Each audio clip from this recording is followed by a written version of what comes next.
ಬ್ರಾಂಚಲ್ಲಿ ಯಾವ್ಯಾವ ಪೋಸ್ಟು ಎಷ್ಟು ಇರಬೇಕು, ಎಷ್ಟು ಇದೆ ಅದನ್ನು ವರದಿ ತರಿಸ್ಕೊಂಡು ನಲ್ಲಿ ಚರ್ಚೆ ಮಾಡಿ ಎಷ್ಟು ಪೋಸ್ಟ್ ತಗೊಂಡ್ರೆ ಎಷ್ಟು ಖರ್ಚು ವೆಚ್ಚ ಬರ್ತದೆ, ನಾವು ಹೇಗೆ ನಿಭಾಯಿಸ್ಬೋದು, ಇದರಿಂದ ಸಂಘಕ್ಕಾಗುವ ಅನುಕೂಲವೇನು ಅನಾನುಕೂಲವೇನು ಅಂತ ಎಲ್ಲ ಸುದೀರ್ಘವಾಗಿ ಸಂಘದಲ್ಲಿ ಈ ಕಾರ್ಯಕಾರಿ ಸಮಿತಿಯಲ್ಲಿ ಚರ್ಚೆ ಆಗಬೇಕು.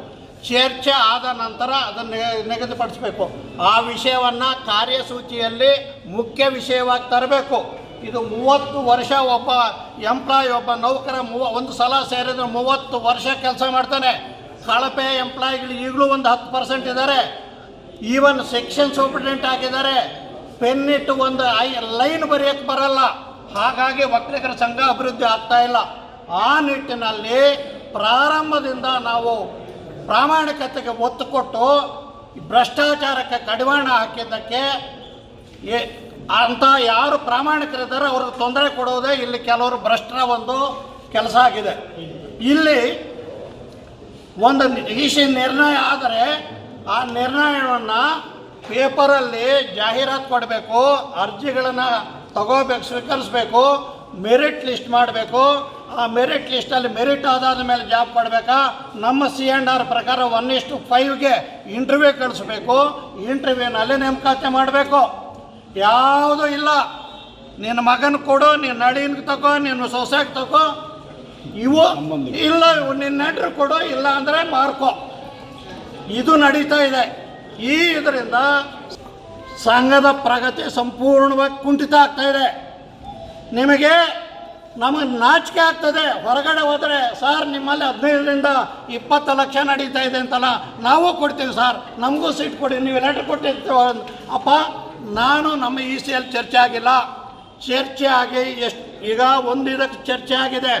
18 ಪೋಸ್ಟ್ಗೆ ತೀರ್ಮಾನ ಆಗಿದೆ. ECನಲ್ಲಿ ತಗೊಂಡಿರೋದು 40 ಚಿಲ್ಲರೆ ಪೋಸ್ಟು, ತಗೊಂಡಿರೋದು 40 ಚಿಲ್ಲರೆ. ಆ 18 ತಗೋಬೇಕಾದ ವಿಧಾನ ಕನ್ನಡ ಮತ್ತು ಇಂಗ್ಲೀಷ್ ಪೇಪರ್ಗಳಲ್ಲಿ ಜಾಹೀರಾತು ನೀಡಬೇಕು, ಅರ್ಜಿಗಳನ್ನು ಸ್ವೀಕರಿಸಬೇಕು. ಅದಕ್ಕೆ ಕನಿಷ್ಠ ಮಾನದಂಡ ಇರಬೇಕು. ಏನು ಕನಿಷ್ಠ ವಿದ್ಯಾರ್ಹತೆ ಏನು, ಏಜ್ ಏನು, ಇವೆಲ್ಲ ಇರಬೇಕು. ಇವೆಲ್ಲ ಇದ್ದು ಅದನ್ನು ಲಿಸ್ಟ್ ಮಾಡಿ 1:5 ಇಂಟರ್ವ್ಯೂ ಕಳಿಸಿ, ಇಂಟರ್ವ್ಯೂನಲ್ಲಿ ಆಯ್ಕೆ ಮಂಡಳಿ ಅಂತಿದೆ ನಮ್ಮಲ್ಲಿ, IAS ಆಫೀಸರ್ ಸಮಯದಲ್ಲಿ ಮಾಡಿರ್ತಕ್ಕಂಥ ಕ್ಯಾಡರ್ ಆ್ಯಂಡ್ ರಿಕ್ರೂಟ್ಮೆಂಟ್ಸು. ಆ ಆಯ್ಕೆ ಮಂಡಳಿ ಆಯ್ಕೆ ಮಾಡಬೇಕು. ಇದನ್ನೆಲ್ಲ ಬದುಕಿತ್ತು ಇಟ್ಬಿಟ್ಟು ಅದು ಹೆಸರಿಗೆ ತಾತ್ಕಾಲಿಕ ಅಂತ ಹಾಕಿ ಕೆಳಗಡೆ ಪ್ರೊಬೇಷನರಿ ಪೀರಿಯಡ್ ಪ್ರಾರಂಭ ಆಗೋದೇ ಕಾಯಂ ನೇಮಕಾತಿಗೆ. ಏನು ಹೇಳಿ, ಹಿಂಭಾಗದಲ್ಲಿ ಬರುವಂಥ ವಿದ್ಯೆಗಳು ಏನೆಲ್ಲ ಮಾಡಬೇಕು ಎಲ್ಲ ವಿದ್ಯೆಗಳು ಮಾಡಿದ್ದಾರೆ.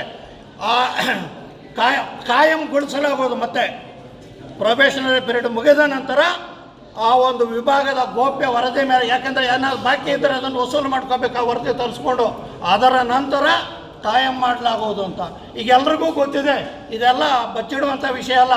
ಎಲ್ಲರೂ ಬಂದು ಕೇಳೋರೆ ನಮ್ಮನ್ನು, ಏನು ಸರ್ ನಾವು ಕೊಟ್ಬಿಡ್ತೀವಿ ಸರ್. ಅಪ್ಪ, ನಾವ್ಯಾರೋ ಮಾರಾಟಕ್ಕಿಲ್ಲ. ನಾವೊಂದು 10 ಜನ ಇದ್ದೀವಿ ಪ್ರಾಮಾಣಿಕರು. 10 ಜನ ಯಾರೂ ಮಾರಾಟಕ್ಕಿಲ್ಲ. ಸಂಘದಲ್ಲಿ ಯಾವ ಕಮಿಷನ್ನು ಹೊಡೆಯಲ್ಲ. ನೋಡಿ, ಈಗ ಇಲ್ಲೊಂದು ಬಿಲ್ಡಿಂಗ್ ನಡೀತಾ ಇದೆ, ಸೆಂಟ್ರಿಂಗ್ ಕಿತ್ಕೊಂಡು ಹೋಗಿದ್ದಾರೆ. ಕಾಂಟ್ರಾಕ್ಟ್ರು ಸೆಂಟ್ರಿಂಗ್ ಕಿತ್ಕೊಂಡು ಹೋಗಿದ್ದಾರೆ. ಇಲ್ಲೇ ಪಕ್ಕದಲ್ಲಿ ಸೆಂಟ್ರಿಂಗ್ ಕಿತ್ಕೊಂಡು ಹೋಗಿದ್ದಾರೆ. ಪ್ರತಿ ಒಂದಕ್ಕೂ ನೀನು ಕರಪ್ಷನ್ನು ಎಕ್ಸ್ಪೆಕ್ಟ್ ಮಾಡಿದ್ರೆ ಎಲ್ಲಿರ್ತಾರೆ? ನಿಮಗೆ ಒಂದು ತಮಾಷೆ ಹೇಳ್ತೀನಿ. ಇನ್ಕಮ್ ಟ್ಯಾಕ್ಸಲ್ಲಿ TDS ಅಂದರೆ ಯಾರು ಗೊತ್ತಿರಲಿಲ್ಲ.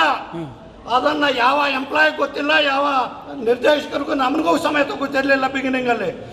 ಸಂಘಕ್ಕೆ ಎಷ್ಟು ಬರಬೇಕು, ಸಂಘ ಎಷ್ಟು ಕಟ್ಟಬೇಕು ಅಂತ ನಾವು ಓಡಾಡಿದಾಗ TDS 38,66,00,000 ಸಂಘ